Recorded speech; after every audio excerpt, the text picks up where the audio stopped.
Good night, guys. Tonight we're going to talk about something most history books kind of gloss over: the lives of women who worked in Victorian brothel. I know sounds weird for a bedtime story, but honestly, it's a fascinating slice of forgotten history about real women just trying to survive. Oh, and if you're enjoying these stories, I'd really appreciate a like or subscribe. Super curious where you're all listening from, so drop a comment with your location and what time. It is, there always blows my mind how people are falling asleep to this all over the world. All right, find that cozy spot, take a nice slow breath, and just let your body sink into whatever you're lying on. We're heading back to Victorian London, and trust me, you're going to be real grateful for that mattress by the time we're done.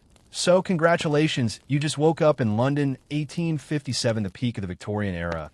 It's early morning, maybe 5 or 6, and you're not in some fancy four-poster bed. You're lying on a slightly lumpy horsehair mattress with a thin woolen blanket pulled over you. The sheets aren't fresh, they're changed once a week at best, and they carry the faint scent of cheap lavender water that doesn't quite mask the mustiness beneath. The room is chilly coal for the small fireplace is strictly rationed, especially in the morning hours. The walls are covered in faded floral wallpaper, peeling slightly at the corners where dampness has seeped in. There's a persistent smell that hits your nose, a mixture of coal smoke from thousands of chimneys, the nearby Thames, with its distinct aroma of mud and sewage, and something sweeter and more chemical, the perfumes and cosmetics that are tools of the trade here. You're in a room at the back of a brothel in the Haymarket area of London. Not the worst establishment, not by a long shot, but certainly not one of the highest ones. Either you share this small room with another woman, she's still asleep on the other narrow bed, her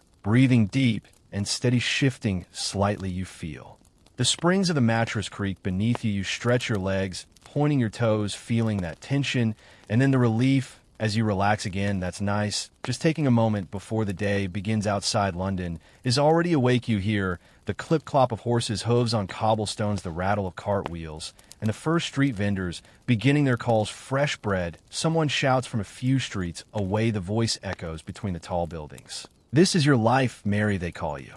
Here, though, that's not the name your mother gave you. You've been at this house for nearly 2 years now, which makes you something of a fixture. You've seen girls come and go, some moved up to better houses, some disappeared back to the poverty they came from, some fell ill and never recovered. You sit up slowly, letting the blanket pull around your waist. The floorboards are cold against your bare feet as you reach for the woolen shawl hanging on the bedpost and wrap it around your shoulders. Nice and snug. That feels better. On the small table between the beds sits a chipped ceramic pitcher and basin. The water inside has a thin film of ice on top. Winter in London is brutal. You break it with your finger, the cold water stinging your skin before splashing your face. The shock of it fully wakes you, your breath catching for a moment before steadying again. Now, let's talk about how you ended up here in this room in this life, because the story might not be what you'd expect. You weren't kidnapped or sold into this work as a child, though that happened to some girls, especially the very young ones. You weren't seduced and abandoned by some gentleman, left pregnant and destitute, though that too was a common enough tale. No, your path was more mundane and in many ways more representative of how most women found themselves in this profession. You were a seamstress, a good one with nimble fingers and a keen eye for detail. But there were hundreds of women like you in London, thousands, even all competing for the same poorly paid work. The British Quarterly once noted that compared to the drudgery of a dressmaker's apprentice, factory work was mere play, and they weren't wrong. You would work 14, sometimes 16 hours a day, straining your eyes in poor light, your fingers cracked and bleeding in winter, and for what starvation wages that barely kept a roof over your head. You leaned back against the wall, now feeling its solid support behind you. Taking a deep breath, you roll your shoulders, feeling some of the tension release. That's better, just easy and relaxed. Now you remember the turning point clearly. It was winter 3 years ago. You hadn't eaten in 2 days. The room you rented was unheated, and you could see your breath misting in the air as you worked frantically to finish a commission that might pay enough for a week's lodge. Your fingers were so numb, you kept pricking them with a needle, leaving tiny spots of blood on the fine white linen. A girl you knew, Jane, came to visit. You'd worked together once. She looked different, healthier, better fed, wearing a wool dress that, while not fashionable by upper caste standards, was clean and warm and well-made. She brought food, actual hot food, a meat pie still steaming in its wrapping, and sat with you while you devoured it, trying not to seem as desperate as you felt. There's a place, she said finally, a house off Haymarket. The madam is strict, but fare no funny business, no cruelty, 2 meals a day, and a decent bed medical checks weekly. She paused. Watching your face, you'd make in a night what you make in a week here, Mary, and you wouldn't be killing yourself with this. She gestured at the pile of sewing. You didn't answer right away. You'd been raised properly in a God-fearing home, but your parents were dead, your brothers scattered to the wind seeking work, and here you were slowly starving to death, one stitch at a time. The weight of that memory settles over you, and you feel yourself sinking a little deeper into the mattress. Your breathing slows naturally in and out, just like that the house is starting to wake up around you. You hear footsteps on the stairs. Heavy ones, probably Mrs. Winters, the housekeeper. There's the clatter of coal being shoveled, a fire being lit downstairs in the parlor, where the customers wait. The scent of coffee drifts up, real coffee, not Corey. This house prides itself on small luxuries. Your roommate stirs, mumbling something in her sleep. Before turning over Lily, she's called here. She's younger than you by a few years, maybe 19 to your 24, with auburn hair that the gentleman seemed to fancy. She came from a factory in Manchester. She told you once the noise of the looms had made her partially deaf in one ear. Time to get up properly. You have routines to follow, expectations to meet. Mrs. Winters runs a tight ship, and tardiness isn't tolerated. The madam, Mrs. Cartwright, to her face, though the girls call her Carty, when she's not around, expects everyone downstairs and presentable. By noon, the brothel operates on a precise schedule. Mornings are for cleaning, bathing, and rest. Afternoons see a few regular customers, businessmen on extended lunch breaks. Mainly evenings and nights are the busiest times, with the house often full until the early hours. But now, in this quiet morning moment, you take your time. You reach for the tin on the bedside table and remove the small lump of beeswax inside, warming it between your palms. You then smooth it over your chapped lips. Another small luxury. Mrs. Cartwright insists that the girls take care of themselves. You're selling an illusion, girls. She often says gentlemen don't want to see the reality of a working woman's life.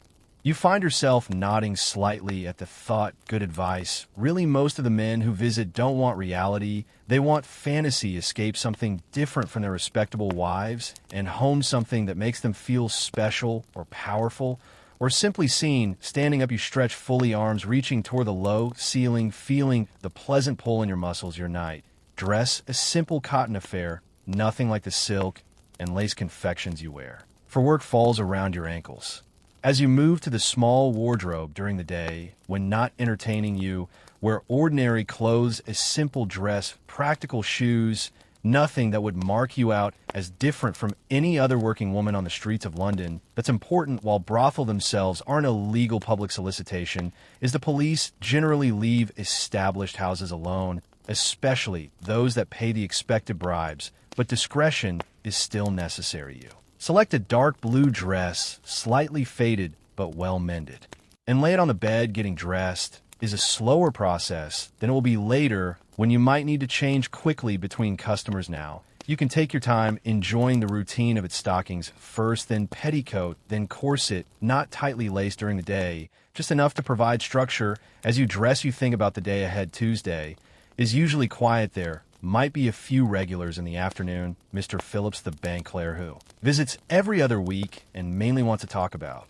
his stamp collection, or perhaps the nervous young man who gives his name as Smith and never stays longer than 15 minutes outside. The sounds of London grow louder as the morning advances. A group of children run past below the window, their shrill voices rising above the general din. A dog barks somewhere nearby. A street vendor begins his melodic call. Knives to grind, knives to grind. The normality of it all still sometimes strikes you as strange. This life, this work that society condemns as the ultimate female degradation, happens right alongside ordinary London life. The baker delivers fresh bread to the brothel, just as he does to the respectable boarding house next door. The coalman, the iceman, there is all come and go, providing the same services they provide to any household. You sit back down on the edge of the bed, taking a moment just to breathe in through your nose, out through your mouth. Nice and easy. That's it. There's a quiet knock at the door. Hot water mist comes. A voice. Young Betsy.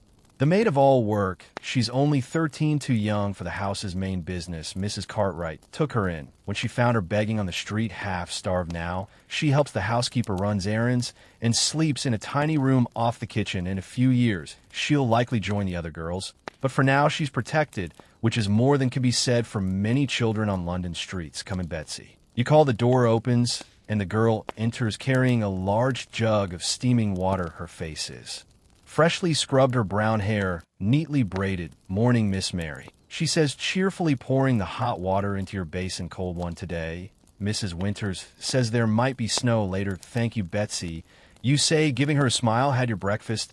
Yes, Miss Cook made porridge with TLE. There's coffee in the kitchen if you want some, and fresh bread too. This is another thing that makes this house better than some regular meals. Decent food. In the worst brothel, girls might go hungry if business is slow or be fed scraps barely fit for consumption here. Mrs. Cartwright understands that healthy girls earn more money. Betsy leaves, and you wash properly with the hot water, enjoying the warmth on your skin. A routine is soothing face, first thin neck, arms under your arms, and finally a quick rinse of your most intimate areas. Full bathing happens twice a week in this house, Wednesdays and Sundays, in the copper tub that's brought into the kitchen. It's more frequent than many respectable working class women manage. Actually, once washed, you feel more human. You run a comb through your hair, dark brown, thick, reaching halfway down your back. When loose for daytime, you twist it into a simple knot at the nape of your neck. Later, for work, you'll style it more elaborately, perhaps with the artificial hairpiece that adds volume and curls. There's a small mirror propped on the dresser. It's silver backing spotted. With age, you check your reflection.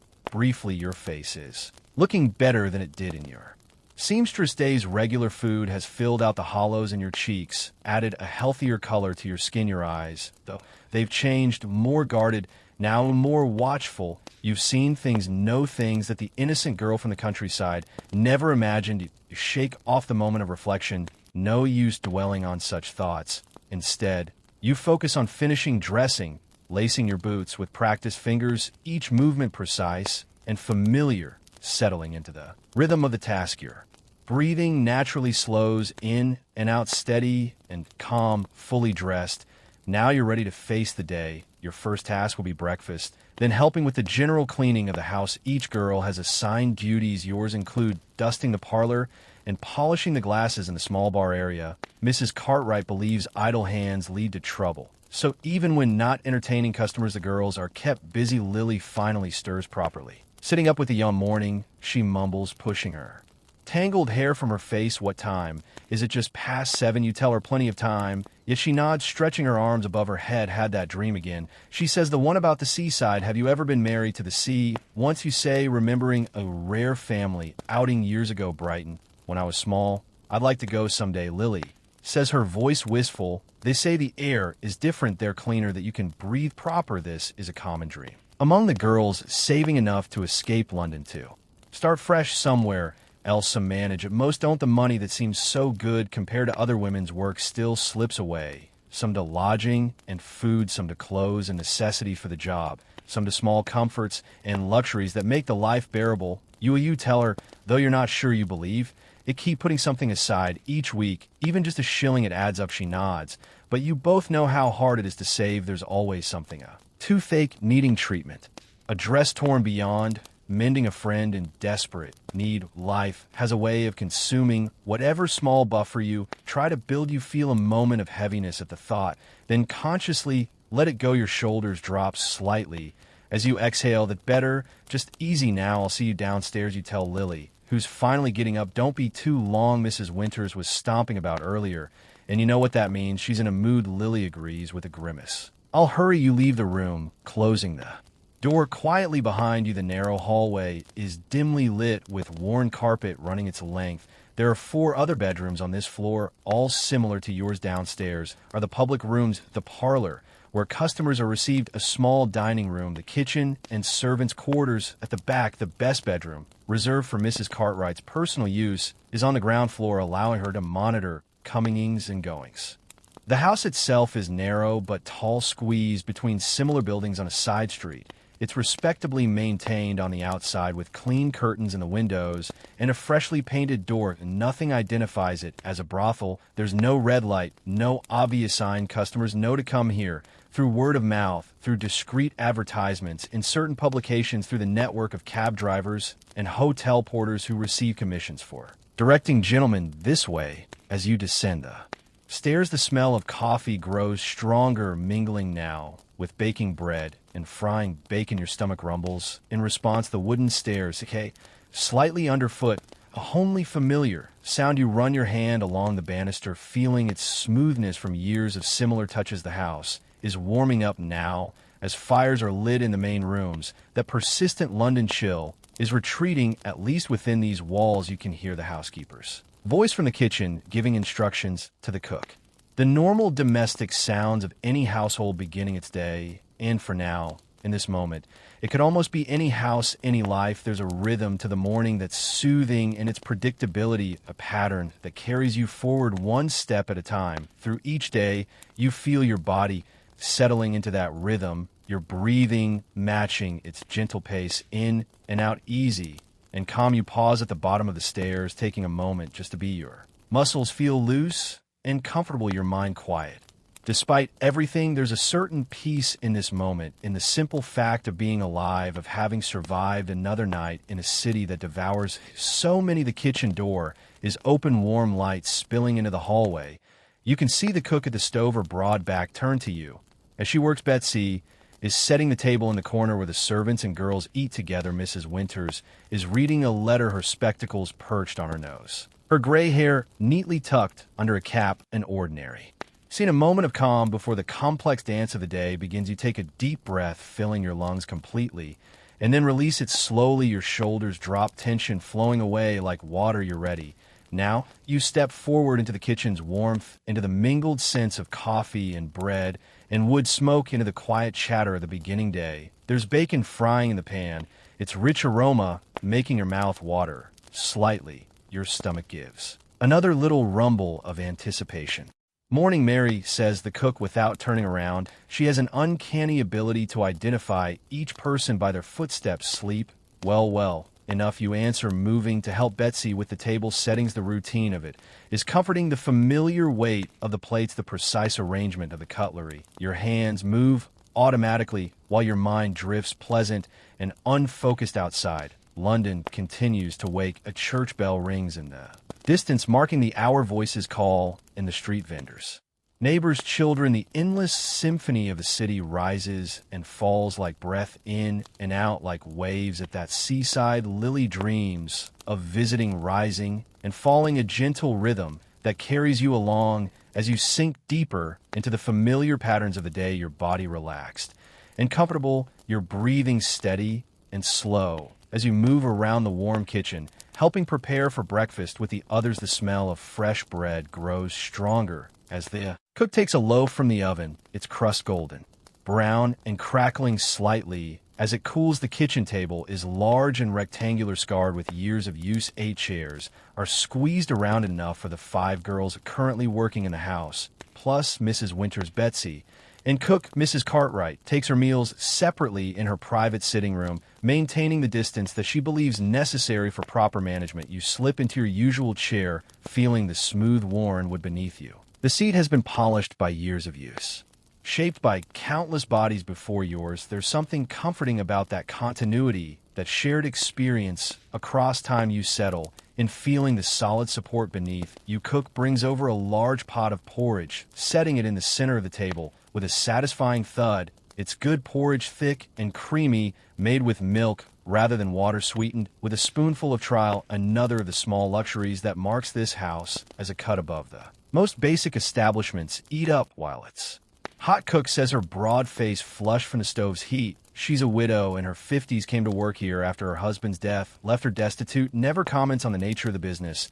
just cooks and keeps to herself, make sure the girls eat properly, believes good food is the foundation of health. You help yourself to a generous bowl of steam, rising in fragrant curls. The first spoonful is hot and sweet on your tongue, the texture smooth and comforting. You close your eyes briefly, just enjoying the simple pleasure of good food. When you're hungry, the other girls filter in gradually. First, Emily, a petite blonde who's been here about 6 months, then Sarah, older than most at nearly 30 with a no-nonsense attitude. And a surprising talent for numbers, she helps Mrs. Cartwright with the accounts. Last is Josephine, the newest, still adjusting to the life, her eyes often red from private tears. Lily finally appears, hair hastily pinned up, still looking half asleep. She slips into the chair beside you just as Mrs. Winters begins serving the coffee.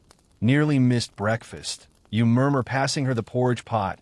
Worth it for an extra 10 minutes in bed, she whispers back with a small smile. The coffee here is another luxury, real coffee, not the Corey substitute that most working-class households make do with. It's strong and hot, sweetened with sugar for those who want it. You cradle the cup in both hands, feeling its warmth seep into your fingers. Nice and cozy, the rich aroma rises with the steam. Rich and slightly bitter breakfast is a mostly quiet affair. There's an unspoken rule against discussing business this early. Instead, the conversation drifts to ordinary topics.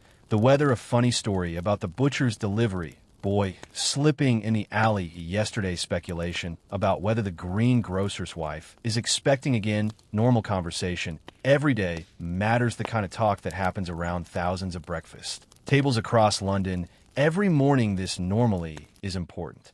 A reminder that despite the nature of the work, this is also just a place where people live, eat, sleep, and go about their daily business. You feel yourself relaxing into this ordinary moment, your shoulders dropping slightly, you're breathing deep, and even the food settles warm in your stomach, providing energy for the day ahead. You take another sip of coffee, savoring the rich bitterness. After breakfast, the day's chores begin. The house runs on a strict schedule with specific tasks assigned to each girl, not just for efficiency, but because Mrs. Cartwright believes that routine and responsibility help maintain order and prevent the chaos that plagues less well-run establishments today. Your morning duties include dusting the parlor and polishing the glacier in the small bar area, simple repetitive tasks that allow your mind to wander while your hands stay busy. There's something meditative about such work, the regular motion.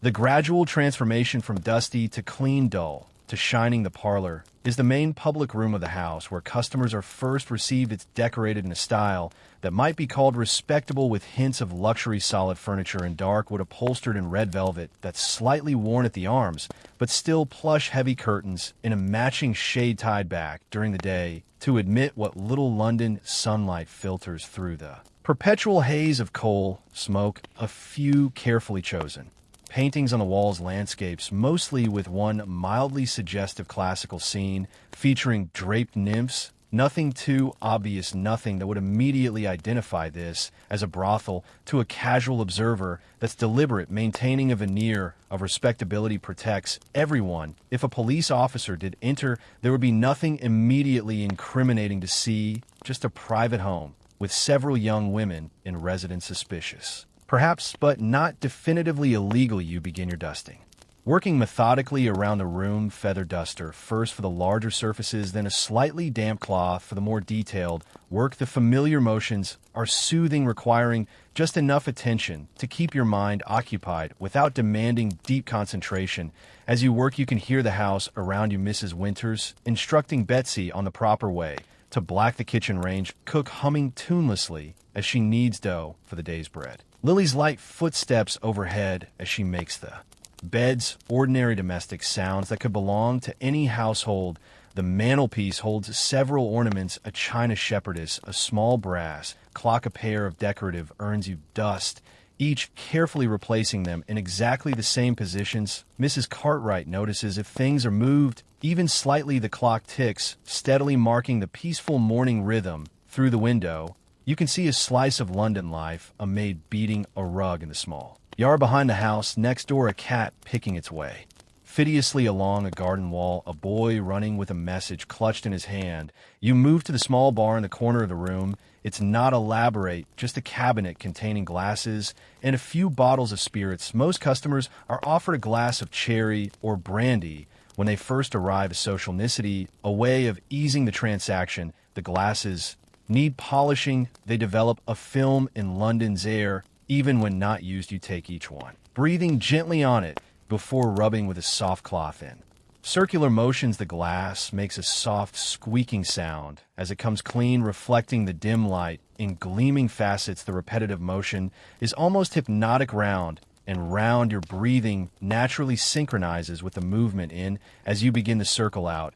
As you complete it slow and steady, your hands know just how much pressure to apply enough to clean effectively without risking breaking. The delicate crystal time passes peacefully as you work. The morning light shifts, gradually painting slow-moving patterns on the floor. Your mind drifts to pleasant, undemanding thoughts. The afternoon ahead, the book you're slowly reading in your spare moments, Dickens' latest, borrowed from Sarah, who gets them from a customer who owns a bookshop. The new ribbon you might buy for your hair if business is good this week. Simple thoughts, immediate concerns. You've learned not to dwell too much on the past or worry too far into the future. This life teaches you to exist primarily in the present, to take each day, each hour, each moment as it comes. The sound of the front door opening and closing brings you back to full awareness. Heavy footsteps in the hallway, a man's tread.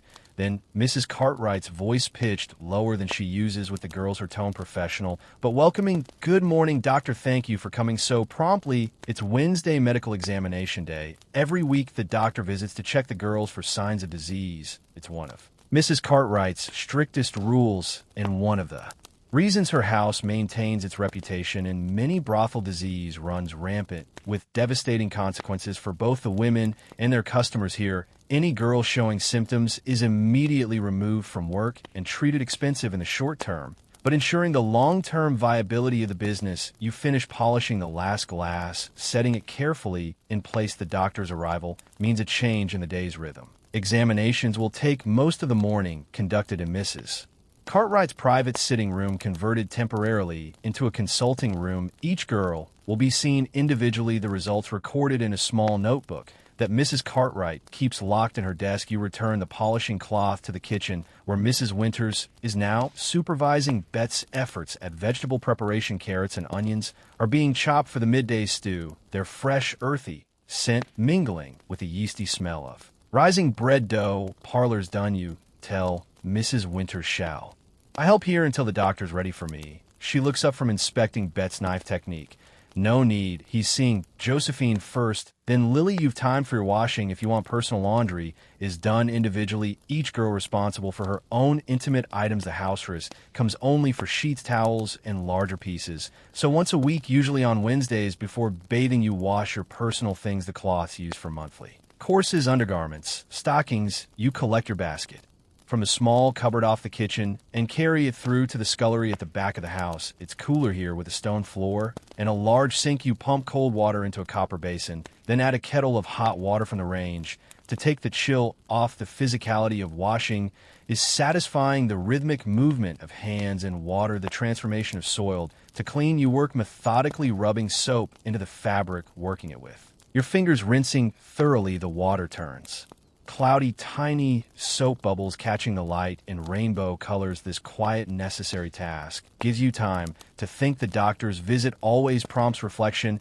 It's a reminder of the risks of this life, the diseases that can ravage a woman's body, bringing pain, disfigurement, and eventually death. You've seen it happen to others. A persistent cough that gets worse, not better. Suspicious sores that don't heal, the telltale signs that mean a girl will soon disappear from the house, usually to one of the charitable hospitals if she's lucky, or to suffer alone if she's not. So far, you've been fortunate. Careful. Mrs. Cartwright insists that certain precautions are taken with all customers. Not foolproof, but better than nothing. And the weekly examinations catch problems early when they can still be treated. Still, you know this luck cannot last forever. Few women survive more than a few years in this profession without contracting something. It's a calculated risk, weighing the certainty of starvation in more respectable work against the possibility of disease. In this one, you wring out the last piece, a cotton chemise, twisting it firmly to remove excess water. The muscles in your forearms flex with emotion, a pleasant sensation of strength and capability. Your hands, despite the harsh soap and water, are still relatively soft and smooth. Another necessity of the work. Customers don't want to feel calloused hands on their skin carrying the damp laundry. You head out to the small yard behind the kitchen. A clothesline stretches from the house to a post near the wall, and you hang your things carefully using wooden pegs to secure them against the breeze. The air is cold, but dry, good drying weather. If the threatened snow holds off, the yard is tiny, just a small rectangle of flagstones with a few struggling plants in pots. But it's open to the sky, and after the confines of the house, you take a moment just to breathe the outside air. It's not fresh by any rural standard. London's atmosphere is always tainted with smoke and fog, but it's cooler and cleaner than inside. You tilt your face up, feeling the weak winter sunlight on your skin, a rare moment of pure physical pleasure, asking nothing of you, just the sensation of light and air. You're breathing deepens naturally, your chest expanding more fully. That feels good. Just taking a moment for yourself. The back door opens and Lily pokes her head out. "Doctor's almost done with me. You're next," she says then. Noting your upturned face, "Anything interesting up there in the sky?" You smile, lowering your gaze. "Just the usual sun, clouds, freedom," she snorts, softly understanding the half-joke. "Well, come in before you freeze. Mrs. Winters is heating water for tea, and Cook's made those currant buns you like. The promise of warm food and drink is tempting after the cold yard." You follow Lily inside, feeling the heat of the kitchen envelop you like an embrace. The contrast makes your skin tingle pleasantly as circulation returns to your chilled fingers. The kitchen is the heart of the house, the warmest room where everyone gravitates in their free time now. With midday approaching, it's busy with food preparation. Cooks stand at the large table, rolling out pastry for a meat pie, her strong arms dusted with flour to the elbows. Mrs. Winters sits in the corner chair that's unofficially hers, darning a stocking with tiny, precise stitches. Betsy moves between them, fetching, carrying, learning by observation and instruction. You accept a mug of tea from Lily, wrapping your hands around its warmth. The steam rises, carrying the fragrant, slightly bitter aroma. You blow gently across the surface, watching the ripples spread in concentric circles. Something soothing about that simple physics, action and reaction, cause and effect, predictable in an unpredictable world. "How was it?" you ask Lily, quietly referring to the examination. She shrugs, same as always, cold hands, few questions right in the book, all clear. She hesitates, then adds in an even lower voice, "Josephine wasn't, though. I heard Mrs. Cartwright telling her she's on rest for at least a week, medicine 3 times daily." You nod, unsurprised. Josephine has looked peaky lately, with dark shadows under her eyes and a persistent cough. Nothing serious, yet probably just the beginning of something that could be treated, but a reminder of the sword that hangs over all of you. A bell rings from the front of the house. Mrs. Cartwright, summoning the next girl for examination. "That's you, Lily," says, taking a bite of her currant bun. "Don't worry, he's in a good mood today. Barely poked at all." You set down your tea with a small sigh of regret. It was just reaching the perfect drinking temperature. But the doctor won't be kept waiting. His time is valuable, his services in demand across several similar establishments. Moving through the house toward Mrs. Cartwright's sitting room, you straighten your dress and smooth your hair automatically. Professional habits ingrained after 2 years always. Present yourself. Well, even for something as clinical as a medical examination, the sitting room has been transformed for the doctor's visit. The small rosewood desk is cleared of its usual papers and ornaments. Covered now with a clean white cloth, upon it rest the tools of the doctor's trade: a stethoscope, small glass bottles of various solutions, a notebook, and pencil. The comfortable armchair has been pushed back to make room for a straight-backed wooden chair positioned to catch the best light from the window. Dr. Harrison is a man of about 50 with graying hair and a neat beard. Unlike many doctors who serve this industry, he doesn't treat the women with contempt or unnecessary roughness. His manner is professional, his touch clinical rather than punitive. He wears a wedding ring and once mentioned children attending university. You sometimes wonder what his respectable family would think of his work with women like you are. "Mary," he says, looking up from washing his hands in a basin, "how have you been keeping? Any concerns to report?" This is his standard opening, an acknowledgement that you're a person, not just a body to be examined, a small courtesy that matters more than it should. "Well enough, thank you, doctor," you reply. "No concerns." He nods, dry his hands on a clean towel. Good. "Well, then shall we proceed?" Mrs. Cartwright sits discreetly in the corner, present as a chaperone and to record the results, but positioned so as not to observe the actual examination. Another small dignity in a situation that could easily lack any. The examination itself is brief but thorough, breathing heart rate examination of the throat. And eyes, then the more intimate check, quick and impersonal, his touch protected by thin gloves. You've learned to detach yourself during this part, to think of other things, the book waiting in your room, the taste of the current bun you'll have. When this is over, the feel of sunshine on your face in the yard all appears to be in order, he says, finally stepping back and removing his gloves. Continue as you are, he makes a note in his book, then nods to Mrs. Cartwright, who rises and escorts you to the door. In the hallway, she murmurs, "Send Sarah in next, please." Before returning to the room, the examination leaves you feeling slightly hollow, as it always does, not because of any pain or discomfort, there was none, but because of the reduction of your person to a collection of bodily functions to be assessed and judged necessary, yes, for your own protection as much as anyone's, but still there's an emptiness that follows you. Return to the kitchen, deliver the message to Sarah, and reclaim your cooling tea. The solid mug feels good in your hands, grounding you back in your body.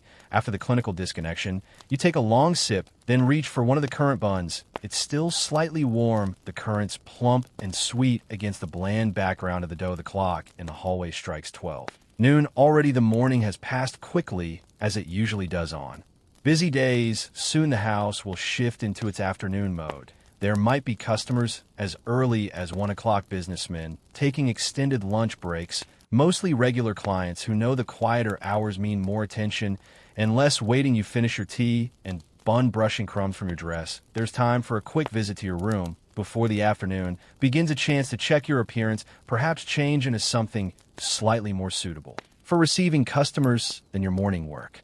Dress. The stairs creak familiarly underfoot as you climb to the upper floor. The house has settled into its midday quiet, that brief lull between morning chores and afternoon business. Even the sound from outside seems muted, as if the whole street is taking a collective breath. Your room welcomes you with its familiar shapes and scents, small, yes, and sparse by wealthy standards, but still yours in a way. Few spaces have been the bed where you began your day, the small chest where you keep your clothes, and few possessions the window that offers a limited but precious view of sky above the rooftops. You catch sight of yourself in the small mirror. Cheeks slightly flushed from the kitchen's warmth, hair still neat from morning brushing. You look ordinary, just a young woman in a simple dress, indistinguishable from thousands of others walking London streets. Nothing marks you visibly as what society would call fallen. No scarlet letter, no visible sign of moral judgment. This thought brings a small wry smile to your lips. The hypocrisy of it all still strikes you sometimes, how the same society that condemns women like you creates the conditions that make this life necessary, then supplies the customers who make it profitable. But philosophical musings won't get you through the afternoon. You open the chest, considering what to wear. Not the finest things, those are saved for evening when the wealthier customers come, but something a step above the plain work dress. You select a blue dress with slightly more fashionable lines, made of cotton rather than wool, with a touch of lace at the collar. Respectable enough not to alarm, attractive enough to entice. Changing is quick. You're practiced at dressing and undressing efficiently. The fresh dress feels good against your skin, the fabric lighter than the sturdy work dress. You check your hair, adding a few pins where needed, and pinch your cheeks lightly to bring color to them. No cosmetics. Yet those too are saved for evening. Daytime customers expect a more natural look, in keeping with the fiction that this is somehow a spontaneous encounter rather than a business transaction. Ready, now you sit on the edge of the bed for a moment, just breathing slowly and deeply in through your nose, out through your mouth, preparing yourself mentally for the shift from private person to professional. The separation between the two is important, a protective boundary that helps preserve some core of self amid the demands of the work. Your body feels, relax your mind, clear. The bed supports you comfortably as you sit, your weight sinking slightly into the mattress. That connection to the physical world, the solid reality of objects, of sensations, helps center you. You run your hand over the blanket beside you, feeling its slightly rough texture against your palm, real, present now. From downstairs comes the sound of the front door opening, then closing. Voices in the hallway. Mrs. Cartwright's professional welcome, a man's deeper tones. In response, the afternoon has begun. You rise from the bed, smoothing your dress one last time, a final deep breath filling your lungs completely before releasing it slowly. Your Shoulders drop as the air leaves you, tension flowing away like water. You're ready now. The door handle is cool under your fingers.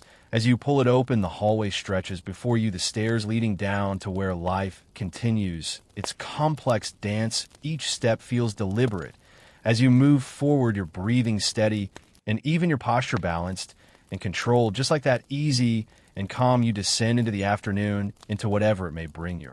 Mind settled into the present moment. The wood of the banister is smooth beneath your trailing hand, polished by countless similar journeys. The house cacks and settles around you, a living thing with its own rhythms and patterns. You become part of that pattern, flowing with it rather than against it, each breath matching its gentle pulse, nice and easy. That's it, moving forward one step at a time into the continuing day. The parlor is already occupied when you reach the bottom of the stairs. Mrs. Cartwright stands near the fireplace, one hand resting elegantly on the mantelpiece as she speaks to a visitor. The man has his back to you, middle-aged by the look of his posture, dressed in a well-cut but not ostentatious dark coat, a businessman. Most likely. You pause in the doorway, waiting to be acknowledged.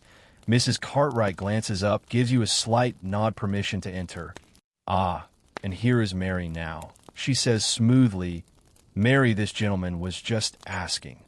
After some pleasant company for an hour or so, the visitor turns, revealing a face that matches your initial impression, around 45, with graying hair at the temples and the weather complexion of someone who spends time outdoors. His expression is polite, but slightly awkward. A new customer. "Then now, how do you do, sir?" you say, dropping a small curtsy, not too deep, just enough to show proper manners. Your voice is different now, a touch softer, slightly more refined than your natural speech. The professional voice learned through observation and practice. "Charles Wilson." He introduces himself, bowing slightly in return. "Probably not as real name. Many customers use aliases, but that hardly matters. Would you care for some refreshment, Mr. Wilson?" Mrs. Cartwright asks, gesturing toward the small bar you polished earlier. "A glass of cherry, perhaps, or brandy, if you prefer. It's part of the ritual. This offer of a drink creates the illusion of a social call rather than a commercial transaction most men accept using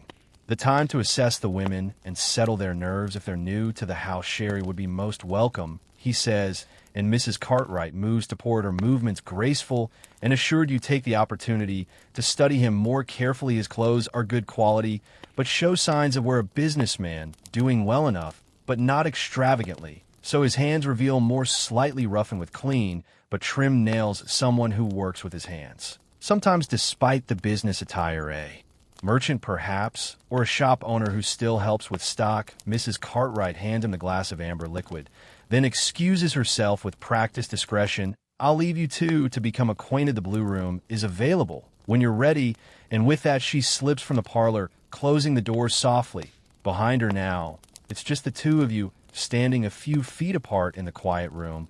The fire crackles gently in the grate, sending shifting patterns of light across the walls. Outside, you can hear the muffled sounds of London, a cart passing, voices calling, the distant whistle of a train. "Please sit down," you say, gesturing to one of the armchairs by the fire. "Make yourself comfortable." He does, perching somewhat stiffly on the edge of the seat, nervous. Then you take the chair opposite, arranging your skirts with a practiced motion, not too close, giving him space, not appearing too eager. The dance as it steps its rhythm. "Is this your first visit to Mrs. Cartwright's establishment?" you ask, though you already know the answer. He takes a sip of cherry before responding. "Is it that obvious?" you smile, just slightly. "Not at all. I simply haven't had the pleasure of your company before, and I know all our regular visitors." This seems to relax him somewhat. He leans back a little in the chair, the stiff line of his shoulders softening. "Yes, it's my first time. A business associate recommended the address," said.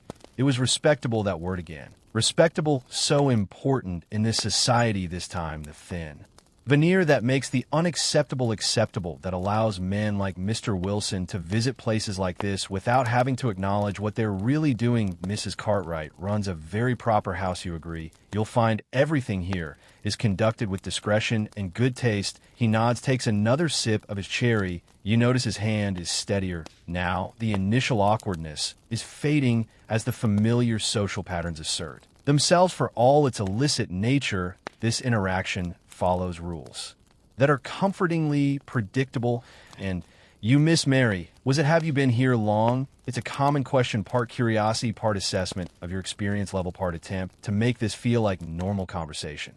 Nearly 2 years you answer the truth in this case. No need for elaboration. The conversation continues in this vein for several minutes light, impersonal topics, the weather, the recent exhibition at the Crystal Palace, a vague discussion of his business. As an importer of tea and spices, nothing too personal, nothing too revealing, just enough to establish a minimal connection to ease the transition from strangers to what comes next to you. Observe him as he speaks, noting the details that will help you. Provide what he's seeking. His manner is restrained, but not cold. His gaze meets yours steadily, without the furtive quality some men have. He seems lonely, perhaps a widower or a man whose wife has been long ill, someone seeking not just physical release, but human warmth. As he finishes his sherry, you sense the moment has come. The preliminary conversation has served its purpose. Now the real business must be addressed. Would you care to continue our conversation somewhere more private, Mr. Wilson? You ask, your voice gentle. He sets down his empty glass, nods. Yes, I believe. Would you rise from your chair, feeling the smooth muscle movement in your legs, the slight adjustment? As you find your balance, the fire has warmed the room nicely, and your body feels loose and comfortable. You extend your hand to him, not a demand, just an offer this way. Then he takes your hand briefly as he stands, then releases it. You lead him from the parlor through the hallway and up the stairs. The blue room is on the first floor, a designated room for daytime visitors that isn't any girl's personal space. It's simply decorated but comfortable, with a large bed, a washstand, and a small chest of drawers containing the necessary supplies. The transaction itself is unremarkable. Mr. Wilson is polite, not rough, grateful for the warmth and attention. He stays for the full hour he's paid for, though the physical act takes only a small portion of that time. The rest is spent in quiet conversation, his head resting on your shoulder, your hand stroking his hair gently. This, too, is part of what he's purchased, the illusion of intimacy, of being cared for when the time is up. Mrs. Cartwright has a clock that chimes in the hallway, eliminating the need for awkward reminders. He dresses quickly, but not hurriedly. There's a dignity in his movements, an attempt to maintain propriety, even in this most improper of situations. Thank you, he says simply as he prepares to leave. He presses a small additional coin into your hand, a tip, a token of appreciation. You've been very kind. It was my pleasure. You respond, the professional phrase coming automatically. But in this case, it wasn't entirely untrue. As customers go, Mr. Wilson was considerate, clean, and uncomplicated in this life that counts as a good encounter. You show him to the stairs, where Mrs. Winters appears, as if by magic, to escort him the rest of the way down. The housekeeper will see him out discreetly, ensuring he doesn't encounter anyone coming in. Maintaining the illusion of privacy and exclusivity is important for the house's reputation. Once he's gone, you return to the blue room. Now comes the part of the job that customers never see, the cleaning up, the preparation for the next visitor. You strip the used sheet from the bed, efficiently bundling it for the laundry from the chest.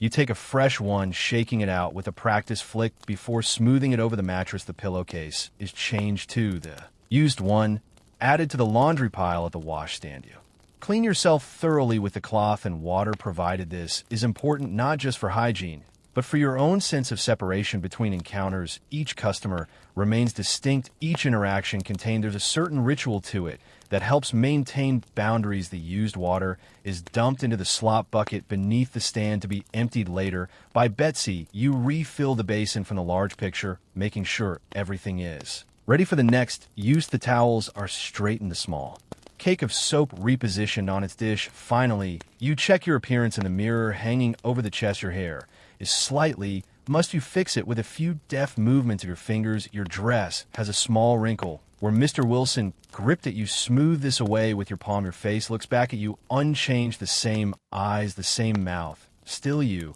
This moment of quiet after a customer leaves is oddly peaceful. A pause between acts, of breath between words. You allow yourself to simply stand there for a moment, feeling the solid floorboards beneath your feet, listening to the house's small sounds, the ticking of the clock, the distant clatter from the kitchen, the muffled voices from downstairs. Your breathing falls into a natural rhythm, in through your nose, out through your mouth. Your shoulders drop slightly as tension releases. This too is part of the work learning to let go to not carry one encounter into the next easy now. That's it. The hallway clock strikes 3 the afternoon.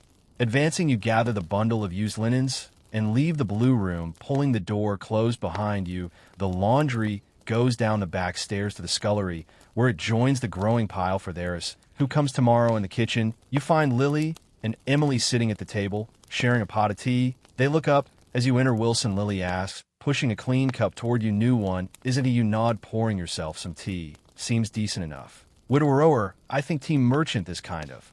Exchange is common, sharing information about customers, especially new ones. It's partly gossip, partly practical. Knowing what to expect from each visitor makes the work easier, safer, better than my afternoon. Emily says with a grimace. Old Mr. Peterson again. Same as always, wants to talk about his collection of snuff boxes for 45 minutes, then 5 minutes of the most mechanical, well you know, and always smelling of those. Horrible lozents. He sucks you smile, sympathetically settling into a chair with your tea. The sturdy wooden seat feels good beneath you, supporting your weight after standing. At least he's quick about that part. Small mercies. Emily agrees with a rueful laugh. This camaraderie is one of the unexpected benefits of the life. There's a solidarity among the women here, a shared understanding that creates bonds despite the competitive nature of the work. You can speak freely with each other in a way that would be impossible with outsiders. No need to explain, to justify, to defend.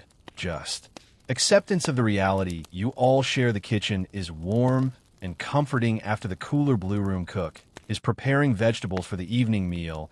The rhythmic sound of her knife against the cutting board creating a soothing background to the conversation. The smell of baking bread fills the air. The second batch of the day for tonight's dinner. You take a sip of tea, feeling its warm spread through your chest.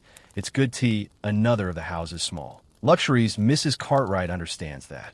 Well-fed, comfortable girls earn more and create fewer problems. The food here is plain but plentiful. The small comfort sufficient to create loyalty. Anyone else booked for this afternoon? You ask, reaching for a slice of the seed cake that sits on a plate in the center of the table. Lily shakes her head. Quiet day. Sarah had someone earlier, and Josephine still resting after what the doctor said. Mrs. Cartwright's in her office doing the accounts. A quiet afternoon is no bad thing. The real business happens in the evenings anyway, when the regular customers come after their offices close, or the occasional gentleman seeks entertainment after an evening at his club. Afternoons are often slower, more unpredictable. You break off a small piece of the seed cake, appreciating its dense, slightly sweet texture. Cook has a way with these simple foods, nothing fancy, but well made with good ingredients. The caraway seeds add a distinctive flavor, aromatic and slightly spicy. I might go out for a bit. Then you say, after finishing your cake, need to get some hairpins and writing paper. Anyone want anything from the shops? Running small errands during quiet periods is allowed. Even encouraged. Mrs. Cartwright believes that fresh air is beneficial and that occasional glimpses of normal life help keep the girls content with their situation. As long as you're back well before the evening begins, there's no objection. Both Lily and Emily decline the offer of shopping. So after finishing your tea, you head upstairs to get your shawl and purse. The small leather purse contains your personal money tips from customers. The small weekly allowance Mrs. Cartwright provides beyond room and board. Not much, but enough for small purchases and the occasional treat. Your shawl is wool, dark blue and warm, if somewhat plain. Nothing that would mark you out as different from any other working woman doing her shopping. You wrap it around your shoulders, feeling its familiar weight settle comfortingly. The wool is slightly scratchy against your neck, but in a pleasant way, grounding you in physical sensation. The streets outside are busy with afternoon activity. Delivery carts rumble over the cobblestones. Servants run errands for their employers. Street vendors call there, whereas you join this flow of humanity, anonymous in your plain dress and shawl. No one looking at you would guess your profession. You're just another young woman going about her business. There's freedom in this anonymity, in these brief excursions into ordinary life. The simple pleasure of walking at your own pace, choosing your own direction. Your muscles work smoothly as you navigate the uneven pavement you're breathing. Deepening naturally with the exercise, the cool air feels good on your face after the enclosed warmth of the house. The haberdashery is your first stop, a small shop tucked between a greengrocer and a bookbinder the bell above the door jingles as you enter, and the proprietor looks up from her work, her spectacles perched on the end of her nose. Afternoon, miss. She says neutral, but not unfriendly. What can I help you with today? Hairpins please you. Reply the black one's medium size. She nods, reaching beneath the counter for a small box, 6 pints for a dozen, good quality. These won't bend out of shape like the cheap ones. You count out the coins carefully. Not that money is particularly tight at the moment, but habits of economy are deeply ingrained. The proprietor wraps the hairpins in a small paper packet, passing it across the counter with a businesslike nod. Next is the stationer's 3 streets. Over here, you purchase a small packet of writing paper and envelopes and a new pencil. The elderly man who serves you is more talkative than the haberdashery woman, commenting on the weather, asking if you're buying the paper for correspondence. With a sweetheart, you smile and make non-committal responses, playing the role of a respectable young woman with perfect conviction. These small interactions with the outside world have their own peculiar pleasure, the pretense of normality, the brief escape from your actual circumstances. For these few minutes walking these few streets, you could be anyone: a shop girl, a governess, a daughter running errands for her family. But the fantasy has its limits, its boundaries. There are streets you don't walk down, shops you don't enter. The respectable tea room where ladies meet their friends is not for you. The church, with its judgmental spire, seems to follow you with invisible eyes. Even in anonymity, there are reminders of your place. Your final stop is the baker's, where you indulge in a small luxury of jam. Tart the pastry, still slightly warm, the strawberry filling sweet and tangy. You eat it as you walk, savoring each bite, licking a spot of jam from your finger with simple pleasure. Small joys, immediate satisfactions. That's the currency of this life. The walk back to the house is slower, more meandering. You're in no hurry, and the activity feels good. After a morning mostly spent indoors, your body moves easily, muscles working in familiar patterns, joints flexing and extending with each step. There's a satisfaction in this basic functioning, this physical capability. Your lungs fill and empty, your heart beats steadily, your eyes take in the complex visual tapestry of the London street. Just existing, just being. By the time you return to the house, the afternoon is advancing toward evening. The quality of light is changing, the shadows lengthening, the air taking on the particular golden hue that precedes sunset. You unlock the front door with your key. Each girl has one another mark of Mrs. Cartwright's trust and good management, and step back into the warm interior. The house feels different, now charged with a subtle energy. Evening preparations are underway. You can hear movement upstairs, voices calling between rooms. The shift is beginning from the quieter daytime rhythm to the busier evening pace. Mrs. Winters intercepts you in the hallway, her practical face set in its usual expression of mild disapproval. There you are. Mrs. Cartwright wants everyone ready by 7 tonight. We've had several messages. Could be a busy evening. You nod, already mentally adjusting your plans. I'll start getting ready. Then, has cook said, when dinner will be 5:30 early tonight. Because of the bookings, she eyes the small packages in your hands. Got what you needed, did you? Yes, thank you. You hold up the paper packet of hairpins. As evidence, she nods, satisfied, and continues on her way toward the kitchen, her keys jingling softly at her waist.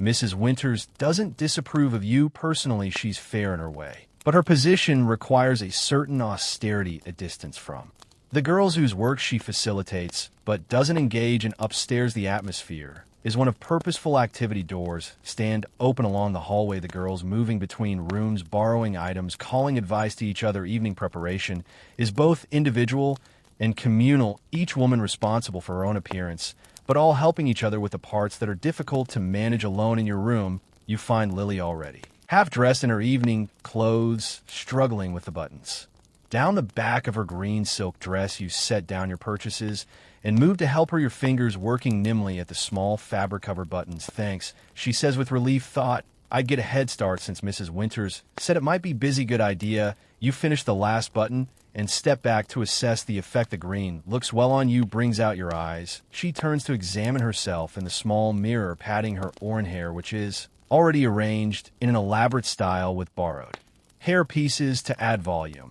Do you think? Not too gaudy, not at all elegant. But noticeable perfect, this exchange of compliments and reassurance is another part of the preparation ritual. The evening clothes are a costume of sorts, a uniform for the role you'll all play later, more elaborate than daytime, where more revealing in some ways, though still within certain boundaries of taste. Mrs. Cartwright doesn't approve of the garish styles worn in lower establishments, no bright reds or excessive cosmetics. Here, Lily leaves to finish her preparations elsewhere, and you begin your own transformation, first a more thorough washing, then the quick clean. Up after Mr. Wilson, the water in the basin is cold now, but refreshing as you splash it over your face and neck, then use a cloth for the rest of your body. The chill raises small bumps on your skin, a not unpleasant sensation of aliveness from the chest.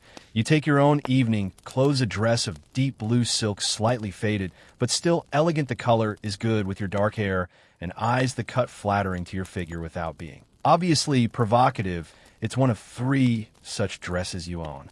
Rotated carefully to extend there. Where good clothes are an investment in this profession, they attract a better class of customer, command higher prices. Dressing is a methodical process. Fresh undergarments. First, the fine cotton chemise and drawers that are another small luxury, so different from the rough fabrics of your seamstress days. Then the corset, which you can fasten at the front before turning it around and tightening the laces not too tight. You need to breathe, comfortably move easily, but enough to create the fashionable silhouette. The petticoats follow, adding volume to the skirt of the blue dress, which comes last, settling over the foundations like the final layer of a complex confection. There's satisfaction in this, building up this creation of an image. The physical sensations ground you, the slight restriction of the corset around your waist, the swish of the petticoats against your legs, the smooth, cool touch of silk against your arms. Hair is next. You take down the simple knot of daytime, brushing out the dark waves until they shine. The newly purchased hairpins are put to immediate use as you create a more elaborate arrangement, not as complex as what a lady's maid might achieve, but neat and becoming, with soft curls framing your face and a mask secure at the back of your head. A light touch of cosmetics completes the transformation. Nothing obvious. Mrs. Cartwright insists on a natural appearance, just a bit of rice powder to smooth the complexion, a touch of rouge for the cheeks and lips, carefully blended to avoid any artificial appearance. The effect is subtle but effective, a slight enhancement of her natural features, a fresh, healthy glow. The final touch is scent, not heavy perfume, but a delicate lavender water dabbed at pulse points, wrists, behind ears, the hollow of your throat. The fragrance rises subtly with your body's warmth, a clean, pleasant aroma that masks any lingering traces of the day's activities. You step back, assessing the result in the mirror. The transformation is complete, from ordinary working woman to something more refined, more alluring. Not a lady exactly, that fiction wouldn't be believable, but a woman of certain attractions, of particular charms, someone worth spending time with, worth paying for. The clock in the hallway strikes 5:30, dinner time. You make your way downstairs, the silk dress rustling softly with each step, the slight additional weight of the evening clothes changing your posture, your movement back, straighter steps more measured. The physical difference reinforces the mental shift from private self to professional persona. Dinner is served in the dining room rather than the kitchen, another distinction between day and evening routines. The table is set simply but properly with clean linen and decent cutlery. Mrs. Cartwright joins the girls for this meal, sitting at the head of the table in her own evening dress of dark purple silk. Her presence elevates the occasion, reinforces the standards she expects. The food is plain but plentiful, a hearty beef stew with plenty of vegetables, fresh bread still warm from the oven, and a rice pudding with raisins for dessert. Good filling food to provide energy for the evening. Ahead, wine is served as well, a glass each, enough to create a pleasant warmth, not enough to dull the wits. Conversation flows easily around the table. The shared meal is a moment of community before the individual work of the evening begins. You find yourself seated between Sarah and Emily, with Lily across from you. Josephine is absent, still resting on the doctor's orders. I heard Mr. Henderson might come tonight, Emily says, breaking off a piece of bread. Haven't seen him in weeks. Sarah nods, spearing a piece of beef with her fork. Business trip to Glasgow. Apparently his regular night would have been last Thursday. This exchange of information continues throughout the meal. Who might visit, who's been absent, which regular customers might be expected. It's partly professional preparation, partly the Ordinary gossip of any workplace, the men you all service become characters in a shared narrative, their habits and preferences common knowledge. Mrs. Cartwright listens more than she speaks, occasionally correcting a detail or adding a piece of information the girls don't have. Her role is complex employer, protector, disciplinarian, sometimes even mentor. She maintains a certain distance, but there's no cruelty in her management, no unnecessary harshness. As dinner concludes, she addresses the table at large. As Mrs. Winters may have mentioned, we have several definite bookings for tonight, and likely more casual visitors. Mr. Harrington has requested Emily, specifically Mr. Lawrence and Mr. Benson, are expected around 8. Both are open to whomever is available. There may be others. Several messages suggested possible visits. She pauses, her gaze moving around the table. I expect everyone to conduct themselves with their usual decorum. Remember, quality of service, not quantity, is what maintains our reputation. This little speech is part reminder, part encouragement. The subtext is clear. A busy night means good income for everyone, but standards must not slip in the pursuit of maximum profit. It's what distinguishes this house from many others, this balance between business and certain principles. As the plates are cleared by Betsy and cook, Mrs. Cartwright rises, signaling the end of the communal portion of the evening. I'll be in my office for the next hour, then in the parlor to receive guests. Good evening, ladies. With that, she leaves, her purple silk rustling impressively. As she exits, the girls remain at the table a few moments longer, finishing their wine, extending this last period of relative freedom before work begins in earnest. You sip the last of your wine, enjoying its fruity warmth as it slides down your throat. Your body feels relaxed, well-fed, prepared for what's to come. The chair supports you comfortably. The dining room's warmth envelopes you like an embrace. This moment of quiet before the evening's activity has its own particular peace. Your breathing is deep and even your mind calm and present. Just this moment, just this experience. That's all. Gradually, the girls disperse back to their rooms for final preparations, to the parlor to arrange things, just so to the kitchen for a last cup of tea before the night begins. You remain seated for a moment longer, savoring this small pocket of stillness amid the accelerating rhythm of the house. Finally, you two rise, feeling the slight weight of the silk dress settle around you. As you stand, your muscles move smoothly, your balance adjusts automatically. The physical sensations anchor you in your body in the present moment. You straighten your shoulders, lift your chin slightly, ready. Now, the evening stretches ahead. Its exact shape still unknown. There will be customers, some familiar, some new. There will be the performance of charm, of interest, of desire. The physical acts that are the actual commodity being sold, the small talk and large silence is the unexpected moments of connection or alienation. But all that is still to come. For now, there's just this transition, this movement from one state to another. You walk toward the parlor where the first act of the evening will begin. Your footsteps are measured, your breathing steady. The blue silk rustles softly with each step, a gentle accompaniment to your movement. Your hand trails lightly along the wall as you walk, feeling the slight texture of the wallpaper beneath your fingertips, present, aware, centered in your body. In this moment, just like that, easy and calm, the parlor has been transformed for the evening. Heavy curtains drawn against the night, gas lamps lit and adjusted to create a warm, flattering glow. The fire burns brightly in the grate, dispelling the perpetual London chill. A decanter of cherry and several glasses stand ready on the small table, alongside a dish of sugared almonds and some small fancy biscuits. Sarah is already there when you enter, arranging herself artfully on one of the sofas. Her evening dress is a deep burgundy that complements her fair, coloring her blonde hair elaborately, styled with small pearl pins. She looks up as you join her. You look well, she says, assessing your appearance with a professional eye. The blue brings out your eyes. Thank you, you reply, settling into one of the armchairs. The upholstery is slightly worn, but still comfortable. The velvet smooth beneath your hands, quiet. Still, she nods early. Yet Mrs. Cartwright says the first booking isn't until 8. She adjusts a fold of her dress, smoothing the rich fabric with practiced hands. Might be slow to start, but busy later. It's the end of the month. Gentlemen have just been paid. This practical observation reminds you of Sarah's background. She worked as a clare in a draper shop before entering this life, and still has a head for figures and business patterns. It's why Mrs. Cartwright trusts her with the account books. Sometimes the conversation drifts to ordinary topics as you both wait a new shop that's open nearby, speculation about weather cooks. Persistent cough needs medical attention, weather the cold. Delivery will arrive tomorrow. As promised, normal concerns domestic matters, the kind of talk that might happen in any household gradually. The parlor fills as the other girls join you, Emily in pale green silk that contrasts beautifully with her dark curls, Lily in her rich emerald that emphasizes her auburn hair and fair skin. Even Josephine makes an appearance, though she's under strict instructions not to entertain tonight, just to sit in the parlor for company and conversation building.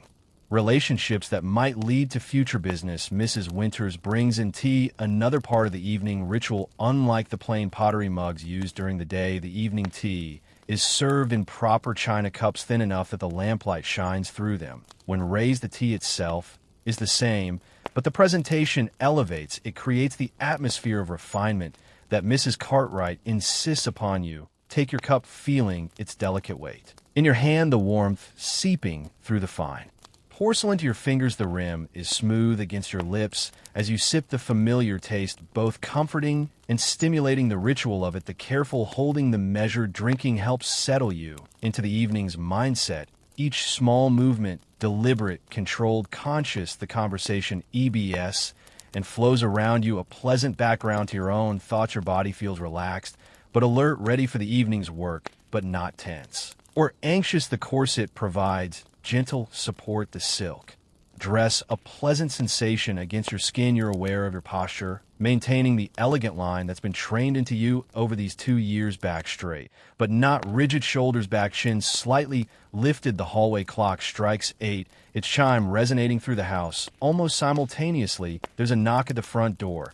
The first customer of the evening arriving, Mrs. Cartwright appears in the parlor doorway, her purple silk rustling impressively as she moves. Emily, Mr. Harrington has arrived. He's asked for you specifically. Emily sets down her teacup with a small nod, rises gracefully, and follows Mrs. Cant right out. The transaction will take place in the madam's private office. Money exchange, specific requests, noted, boundaries established. Then Emily will escort Mr. Harrington upstairs to her room, not the blue room of daytime visitors, but her own personal space prepared for evening clients with fresh linens and additional touches of luxury. A small vase of flowers, a bottle of cologne, perhaps a few drops of scented oil in the lamp to perfume the air subtly. The remaining women continue their quiet conversation, but there's a shift in energy. Now the evening has officially begun. Any minute the door might knock again, bringing another customer, another assignment. Sure enough, barely 10 minutes pass before the knock comes again.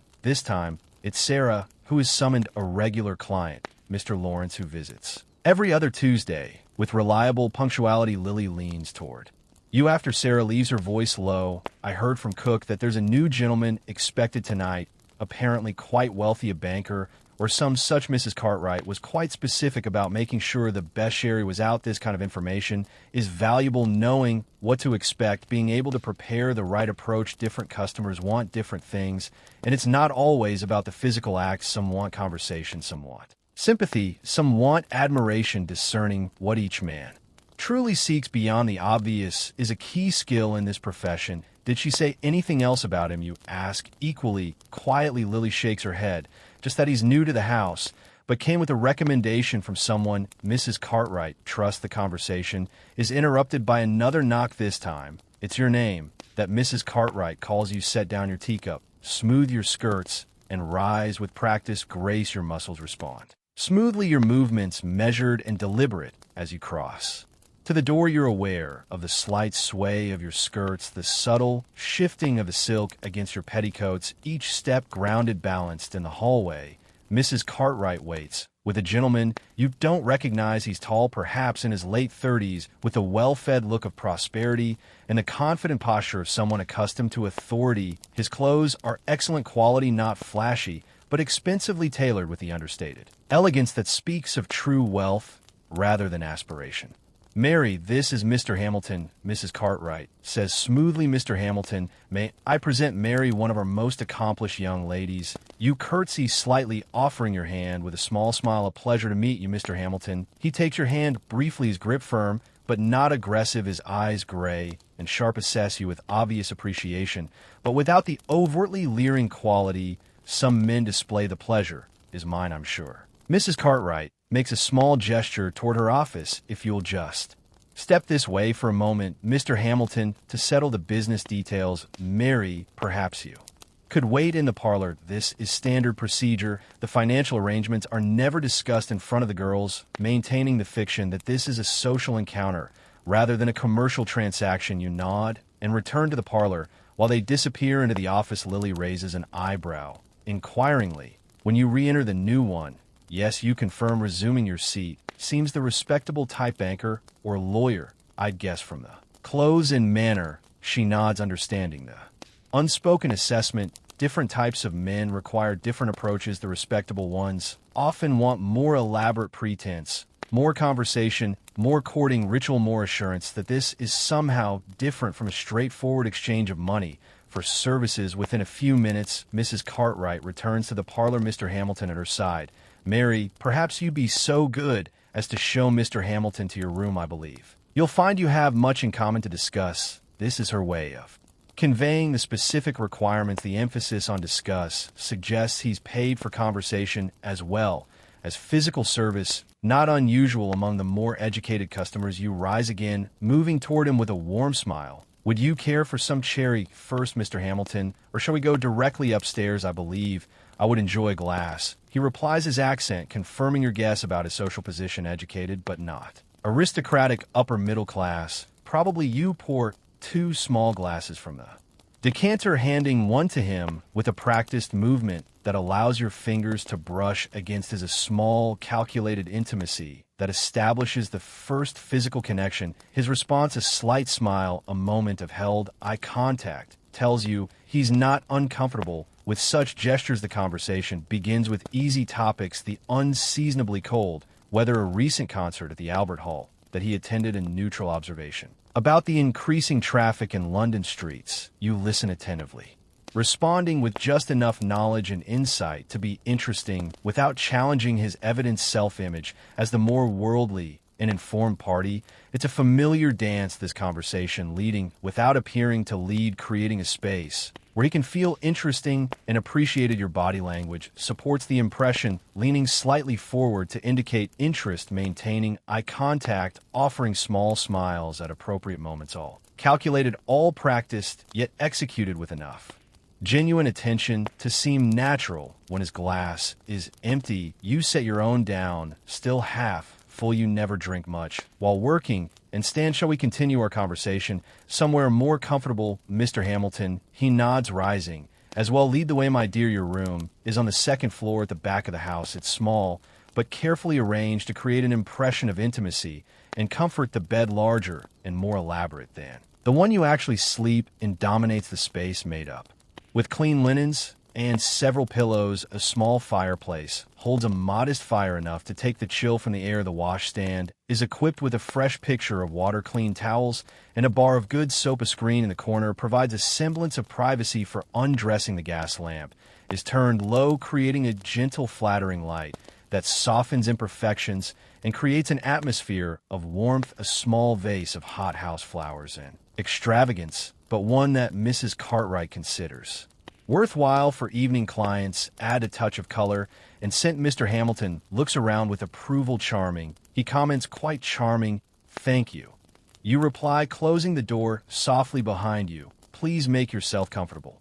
What follows is the standard pattern of such encounters: more conversation, growing gradually more personal, the slow transition from talking to touching, the negotiation unspoken but clear of what will and won't happen, the physical act itself performed with professional skill and apparent enthusiasm. Mr. Hamilton proves to be a considerate partner, not rough or demanding, mindful of mutual pleasure, even in this purchased intimacy. When it's over, he doesn't immediately withdraw, but lingers, an arm draped casually across your waist as you lie beside him in the rumpled bed. You're very good at what you do, he says after a while, his voice thoughtful rather than lascivious. Thank you, you reply. Simply, there's no point in false modesty or elaborate denials. You are good at this work, having learned its skills as diligently as you once learned sewing. How did you come to be here? He asks, his tone curious, but not judgmental, if you don't mind my asking you.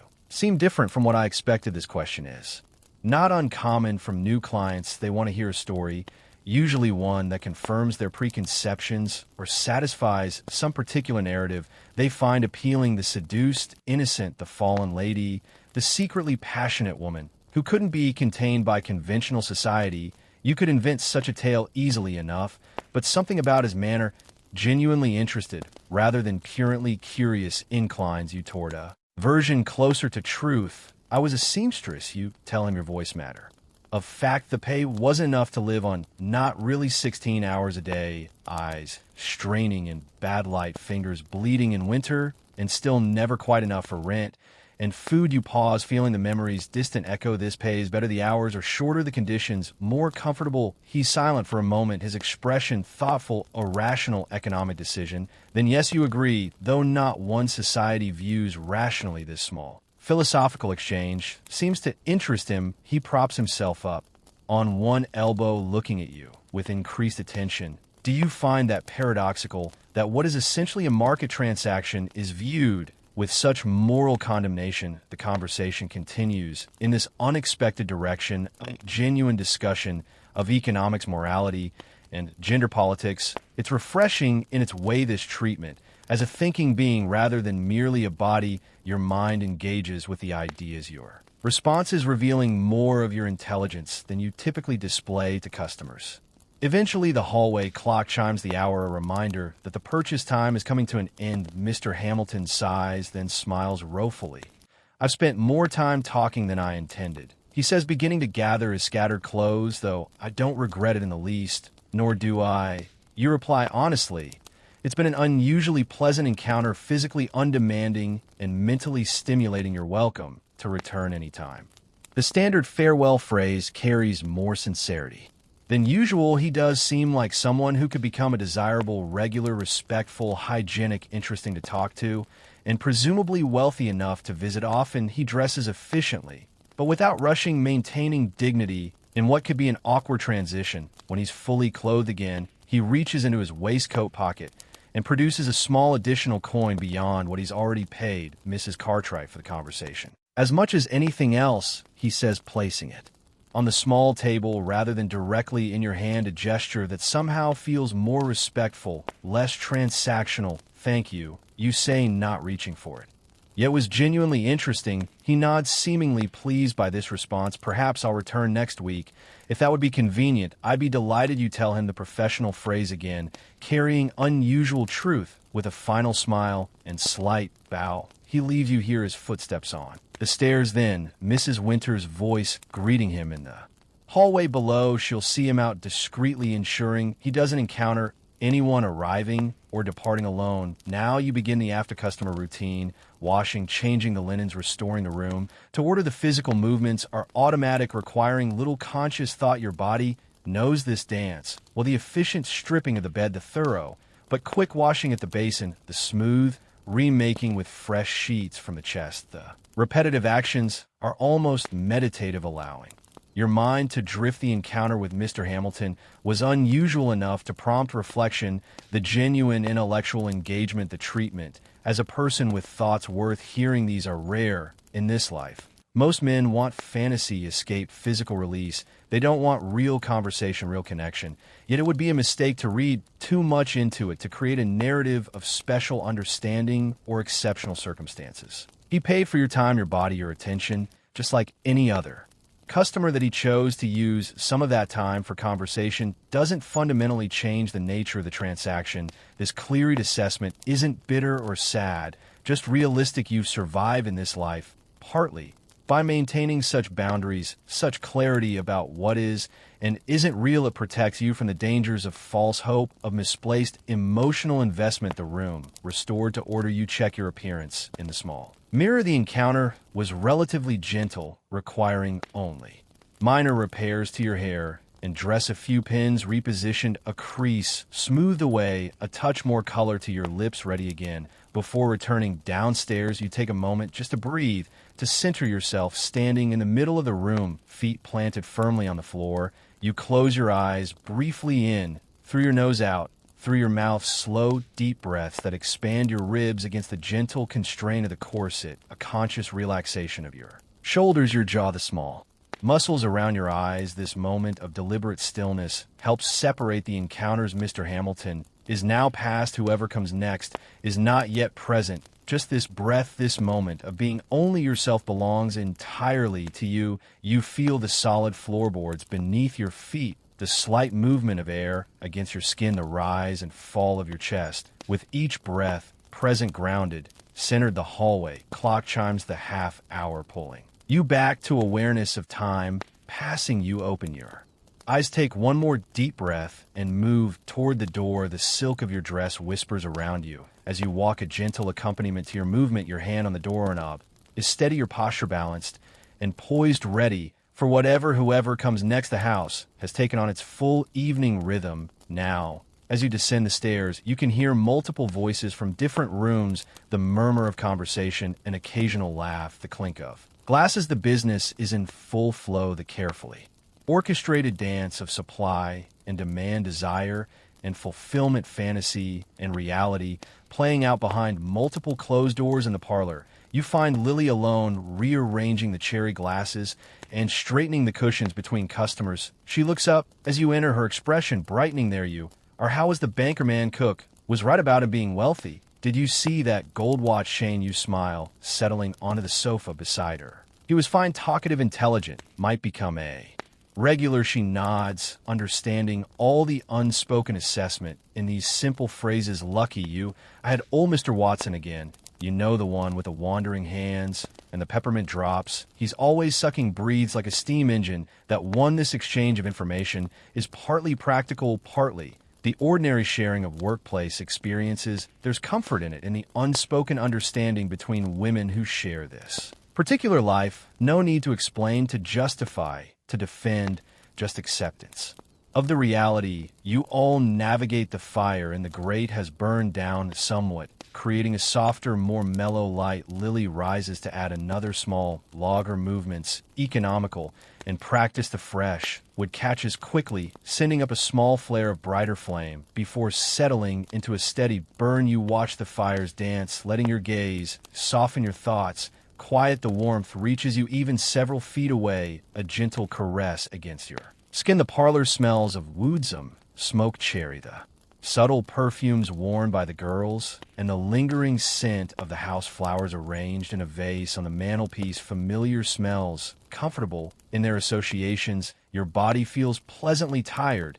but not exhausted, the kind of physical awareness that comes from being active, but not strained. The silk dress holds you gently, the corset supports without constraining too severely. Your feet, encased in evening slippers rather than the sturdier boots of daytime, are tucked beneath you on the sofa, the muscles relaxed and comfortable. This quiet moment between customers is another of the small spaces that belong to you alone, not required to perform, to engage, to respond to another's needs or desires, just existing, just being in the warm room with its gentle light and familiar smells. Your breathing naturally slows, deepens in and out, easy and calm. Lily settles back beside you, her own posture relaxed as well. Quiet night for late November, she observes. Whether do you think that rain earlier was fierce? You nod, glancing toward the heavily curtained window, where occasionally the sound of raindrops can still be heard pattering against the glass, probably, though it might pick up later theater crowds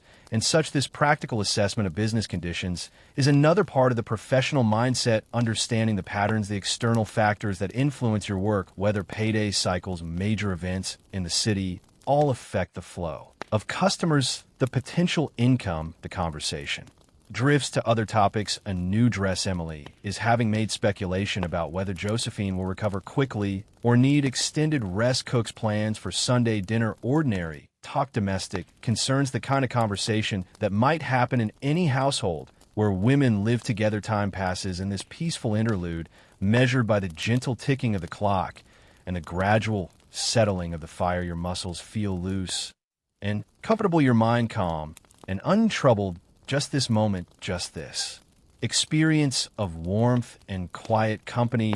Your breathing synchronizes naturally with the rhythm of the house, the distant murmur of voices The occasional creak of floorboards, the soft rustle of fabric as Lily shifts position beside you, the front door knocker sounds another customer arriving, you both straighten, slightly professional awareness, returning Mrs. Cartwright's voice in the hallway, welcoming whoever has come, then her appearance in the parlor doorway, her gaze, finding you marry a gentleman, has asked for your company, are you available? You rise smoothly from the sofa, feeling the pleasant weight of the silk dress settling around. You, as you stand, your body feels rested, ready, of course. Mrs. Cartwright. She nods, gesturing for you to follow her to the hallway, where the next customer waits. As you move forward, you're aware of the balanced precision of your steps, the gentle sway of your skirts, the deep, even rhythm of your breathing, centered, grounded, present in your body. In this moment, you're ready for whatever comes next, moving with calm purpose into the continuing evening. The evening continues its measured progression, one customer following another in the carefully managed rhythm of the house, some faces familiar, some new, some encounters brief and straightforward, others more complex. Throughout it all, you maintain the professional persona, attentive, charming, apparently delighted by each man's company regardless of the reality. By 11 o'clock, they're the natural lull. The early evening customers have departed, the later ones, those coming from theaters or gentlemen's clubs, haven't yet arrived. The house settles into a brief quietude, the girls gathering in the kitchen for a light supper and restorative cup of tea. The kitchen at this hour has its own particular charm. The main cooking for the day is done, but the large range still radiates comfortable heat. The air smells of baked bread and the beef stew from dinner, with undertones of soap from the washing up, and the ever-present cold smoke that permeates all of London. Cook has gone to bed. Her day starts earliest, but has left out bread, cheese, cold meats, and a fruit tart for the girls to help themselves. You sink gratefully into a chair at the kitchen table, feeling the solid would support your weight. The evening's activities have left you tired but not exhausted, your body aware of its exertions but not strained beyond comfort. The chair cradles you, allowing your muscles to release some of their careful control. That's nice, just letting yourself relax a bit. Emily is already seated, her plate bearing a modest selection of bread and cheese. Her green silk dress is slightly crumpled now, her carefully arranged hair beginning to loosen from its pins. The evening's work shows in these small details, these gradual erosions of the perfect image constructed hours earlier. Busy night, you ask, reaching for a plate. She nods, swallowing a bite of cheese. For already, and Mrs. Cartwright says there might be a group coming later, some gentlemen from a club dinner. Lily enters as Emily speaks, catching the last words. I heard the same private dining room at the George, apparently 6 or 8 men at least. If they all come, this news prompts mixed feelings. More customers means more income, but also more work when you're already feeling the evening's effects. Still, it's what you're here for, the purpose of this life. You select some bread, cheese, and a slice of cold beef, arranging them neatly on your plate. The simple food is appealing after the evening's exertions, substantial, satisfying, no pretense or performance required in its consumption. Sarah joins you, bringing the teapot from where it keeps warm at the edge of the range. The familiar ritual of pouring follows, the steaming amber liquid flowing into cups, the offer of milk or sugar, the appreciative first sip. The tea is strong and sweet, reviving after hours of professional smiles and calculated charm. The conversation around the table is desultory, relaxed. No one has much energy for elaborate discussion or significant topics. Instead, there are small observations, minor complaints, the exchange of brief anecdotes about the evening's customers. It's comfortable, this shared understanding, this common experience that needs no explanation or justification. You feel yourself unwinding further in this peaceful interlude. The tea's warm spreads through your chest, the food satisfies your hunger, the familiar company soothes your social self. Your breathing deepens naturally, your shoulders dropping slightly as tension continues to release. Just easy now. That's it too soon. The respite ends. Mrs. Winters appears in the kitchen doorway, her perpetually serious expression perhaps a touch more severe than usual. They're here, she announces without preamble. 6 gentlemen from the club dinner. Mrs. Cartwright wants everyone in the parlor immediately. There's a collective sigh. Quickly suppressed professional responsibility reasserts itself. Plates are set aside, teacups drained, hasty checks made of hair and dress the brief period of relaxation recedes, replaced by the necessary focus of work in the parlor. Mrs. Cartwright is already entertaining the new arrivals, 6 men, as reported, ranging in age from perhaps 30 to 60, all in evening dress that shows signs of a lengthy dinner, slightly loosened cravats, waistcoats bearing minor stains of wine or food. Their voices are louder than the usual parlor tone, their laughter more frequent, the effects of good wine and male companionship, making them less restrained than solitary visitors. Mrs. Cartwright looks up as you in. The other girls enter, her expression revealing nothing but professional welcome. Ah, here are the ladies now, gentlemen. May I present Emily, Lily, Sarah, and Mary. I'm sure you'll find their company most agreeable. What follows is a more complex negotiation than usual with multiple customers and multiple girls. There must be sorting matching agreement on who goes with whom. Some men have preferences. They like blondes or petite figures or a certain man, or some girls have their own preferences or specialties. Mrs. Cartwright orchestrates this delicate process with practice, skill, ensuring everyone is satisfied without anyone feeling they've received less than their companions. You find yourself paired with one of the younger men, perhaps 32 or 33, with dark hair, already receding slightly, and a neat mustache. He introduces himself as Edward, speaking in the careful enunciation of someone monitoring their sobriety. With limited success. Delighted, he says, bowing slightly over your hand. Absolutely delighted, and may I say the blue of your dress is most becoming. The standard compliment is delivered with sufficient warmth to suggest he actually means it, or at least believes he does in this moment. You smile, thanking him with a practiced grace that such comments always receive. The professional machinery of your mind is already assessing, categorizing, planning the approach. Slightly drunk, but not incapacitated, eager, but not aggressive, probably married. There's a pale band on his finger where a ring has been recently removed. The conversation that follows is predictable in its progression, light social topics giving way to more personal observations, the gradual introduction of flirtatious elements, the subtle transition from talking to touching your body performs its role automatically. The right expressions, the appropriate responses to his increasingly bold compliments, the carefully calculated physical proximity that encourages without promising too much too soon. Eventually, the moment arrives when the parlor conversation has served its purpose like a well-rehearsed play. All the couples reach this point within minutes of each other, pairs rising from chairs and sofas, moving toward the hallway and the stairs beyond, each girl leading her customer to the appropriate room.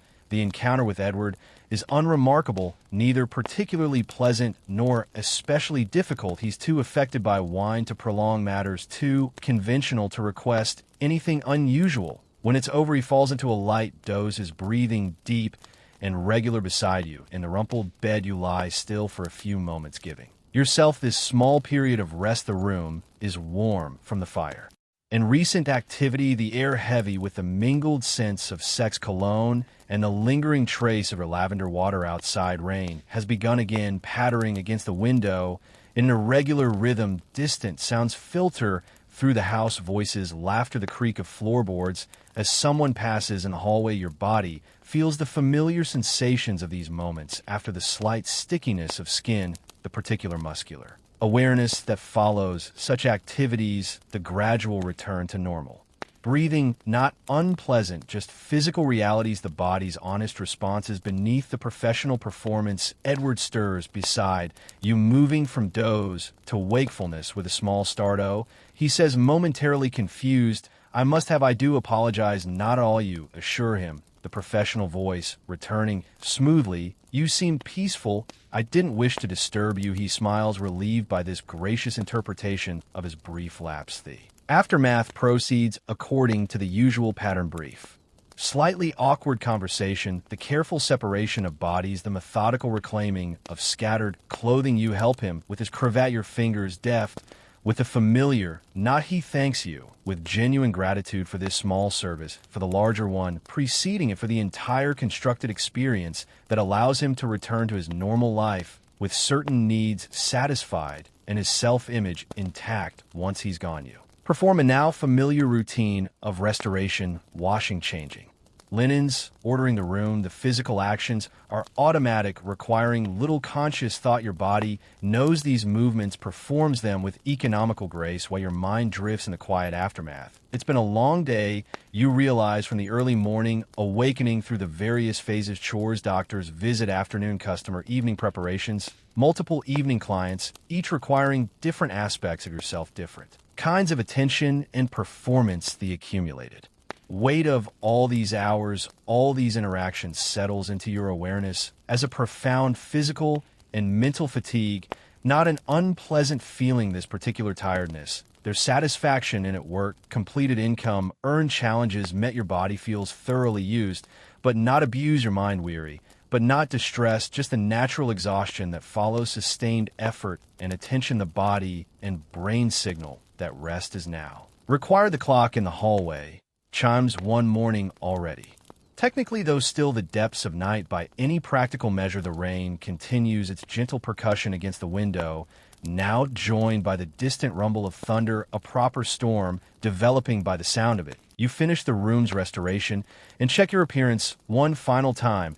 The blue silk dress is definitely showing the effects of the long evening. Small creases set in a slight loosening of the careful fit. Your hair has partially escaped its pins despite repeated adjustments, and the subtle cosmetics have worn away to almost nothing. Still presentable, but the immaculate image of early evening is long gone. Returning downstairs, you find the parlor empty, except for Mrs. Cartwright, who sits in her customary chair, completing some notes in her account book. She looks up as you enter, her shrewd eyes taking in your appearance with a single glance. "I believe that's all for tonight, Mary," she says, her voice showing the first hints of her own fatigue. "The last gentlemen have gone, and I don't expect more at this hour, especially with the weather turning." Relief flows through you at these words. Permission to end the workday, to shed the professional persona, to retire to the privacy of your own true bed and genuine rest. "Thank you, Mrs. Cartwright. Shall I help with anything before going up?" She shakes her head, closing her book with a decisive movement. "No need. Mrs. Winters has seen to the doors and windows. Cook will handle things in the morning as usual." She rises, smoothing her purple silk with automatic precision. "Good night." Then "Good night, Mrs. Cartwright." This brief exchange marks the official end of the working day, the transition back to private existence. You climb the stairs to the top floor, each step requiring slightly more effort than it did hours earlier. Your body is definitely ready for rest, the accumulated fatigue of the day making itself fully known now that professional demands have ceased. The bedroom you share with Lily welcomes you with its familiar simplicity. "No customers ever come here. This is purely private space, the one place in the house that belongs just to you and your roommate." The two narrow beds with their plain cotton sheets and wool blankets, the small chest where your daytime clothes and few personal possessions are stored, the washstand with its ordinary pottery basin rather than the fine china of the customer rooms. Lily is already here, seated on her bed at her night dress, brushing out her long auburn hair with slow, tired strokes. She looks up as you enter, offering a smile that carries all the shared understanding of your common life. "Finished for the night?" she asks, continuing her brushing. "Yes, thank God." Mrs. Cartwright says, "That's all." With the storm coming on, you begin the process of undressing, your fingers working at buttons and hooks with automatic skill, despite their tiredness. "How was your evening?" She shrugs, the gesture eloquent in its simplicity. "The usual, nothing remarkable. Made decent money, though that last one was generous." This exchange of minimal information is enough. You both understand the reality behind the brief words, the complex experiences condensed into these simple phrases. There's comfort in this shared knowledge, this lack of need for explanation or elaboration. The blue silk dress comes off with relief, the corset following with even greater satisfaction. Your lungs expand fully for the first time in hours as the restrictive garment is set aside. The cool air of the bedroom feels wonderful against your skin, a small physical pleasure that belongs entirely to yourself. The night dress that follows is plain cotton, well worn and soft from many washings. It's familiar embrace settles around you like a blessing, comfortable, undemanding, requiring no performance or pretense. You unpin your hair, letting it fall loose around your shoulders, then begin to brush it out as Lily has done. The repetitive strokes are soothing, the slight pull against your scalp, a pleasant sensation that helps release the last of the day's tensions. Do you ever wonder what it would be like Lily asks, suddenly her voice quiet in the lamplit? Room a different life? I mean, the question doesn't. Surprise you, these late-night philosophical wonderings are not uncommon. Especially when fatigue loosens the normal restraints on such thoughts, you continue brushing as you consider your answer, or sometimes you admit, but then I remember what it was actually like: the hunger, the cold, the constant fear of ending up in the workhouse. At least here we eat. While we're warm, we have some control over our lives. She nods, accepting this pragmatic assessment. I suppose that's it, isn't it? Not good versus bad, just different. Kinds of difficult, different prices to pay. Yes, you agree. Setting down your brush, different prices, this small moment of shared reflection feels valuable, an acknowledgement of the reality you both navigate without either romanticism or despair, just clear-eyed understanding of the world, as it is the choices available to women like yourselves in this time and place. The conversation drifts to more immediate matters as you both complete your preparations for sleep, plans for the morning, a reminder about laundry day, speculation about whether the storm will affect tomorrow's deliveries, ordinary concerns, domestic details, the anchoring minutiae of daily life. Daily. Finally, ready, you extinguish the lamp and slip beneath the covers of your bed. The sheets are cool at first, gradually warming with your body's heat. The mattress, stuffed with horsehair and somewhat lumpy, nonetheless feels wonderfully comfortable to your tired body. You shift slightly, finding that perfect position where everything aligns. Just right in, that's better. Outside, the storm has intensified. Rain drums steadily against the window, wind occasionally gusting to rattle the panes. But inside is warmth, shelter, the deep quiet that comes at the end of a long day's work. Your eyes close naturally, your breathing deepens and slows. Lily's voice comes softly through the darkness. Night, Mary, good night, Lily, you murmur. In response, the words slightly blurred. With approaching sleep, the day's events begin to loosen their hold on your mind, the specific memories gradually giving way to more general impressions, sensations, feelings. The physical reality of your body in the bed becomes your primary awareness. The weight of the blanket, the softness of the pillow beneath your head, the pleasant heaviness of your limbs as they relax completely. Your breathing finds its natural sleeping rhythm, deep, slow, regular, in and out, easy and calm. Each exhale seems to carry you deeper into relaxation. Each inhale brings you closer to the waiting